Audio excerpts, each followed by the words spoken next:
மிதுனம். மிதுனராசி அன்பர்களே, புதிய முயற்சிகளை தவிர்க்கவும். உடல் ஆரோக்கியத்தில் கவனம் தேவை. உறவினர்கள் உதவி கேட்டு வருவார்கள். தாய்மாமன் வழியில் செலவுகள் ஏற்படக்கூடும். கணவன் மனைவிக்கிடையே அந்யோன்யம் அதிகரிக்கும். உங்கள் முயற்சிக்கு வாழ்க்கை துணையின் ஆதரவு கிடைக்கும். உங்கள் ஆலோசனை உறவினர்களால் பாராட்டப்படும். வியாபாரத்தில் லாபம் கூடுதலாக கிடைக்கும். கணவன் மனைவிக்குள் கருத்து மோதல்கள் வந்து நீங்கும். விலை உயர்ந்த பொருட்களை கவனமாக கையாளுங்கள். உடல் அசதி சோர்வு வந்து நீங்கும். யாருக்கும் பரிந்துரை செய்ய வேண்டாம். வியாபாரத்தில் வேலையாட்களை அனுசரித்து போங்கள். உத்தியோகத்தில் உயர் அதிகாரிகளுடன் மோதல்கள் வந்து நீங்கும். அதிகம் உழைக்க வேண்டிய நாள். உங்கள் சிந்தனைகளில் குறிப்பிடத்தக்க ஆதிக்கத்தை ஏற்படுத்தக்கூடிய விசேஷமான ஒருவரை நண்பர்கள் உங்களுக்கு அறிமுகம் செய்வார்கள். செலவுகளை கட்டுப்படுத்துங்கள்.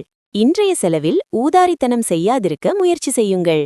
மகிழ்ச்சியான சக்திமிக்க காதல் மனநிலையில் உங்களின் நகைச்சுவையான இயல்பு உங்களை சுற்றியுள்ளவர்களுக்கு ஆனந்தத்தையும் மகிழ்ச்சியையும் கொண்டுவரும். காதலில் ஏற்படும் ஏமாற்றம் உங்கள் தைரியத்தை இழக்கச் செய்யாது. நீங்கள் ஒரு நாள் விடுமுறையில் செல்வதாக இருந்தால் கவலைப்பட வேண்டாம்.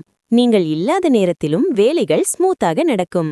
ஏதாவது காரணத்தால் ஏதும் பிரச்சனை ஏற்பட்டால் நீங்கள் திரும்பி வந்ததும் எளிதாக தீர்த்துவிடுவீர்கள். இன்று நீங்கள் எந்த காரணமும் இல்லாமல் சிலருடன் தொடர்பு கொள்ளலாம். அவ்வாறு செய்வது உங்கள் மனநிலையை கெடுத்துவிடும்.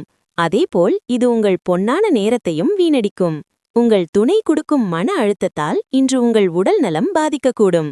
மிருகசீரிடம் 3-4. செலவுகளால் நினைத்ததை சாதிக்கும் நாள்.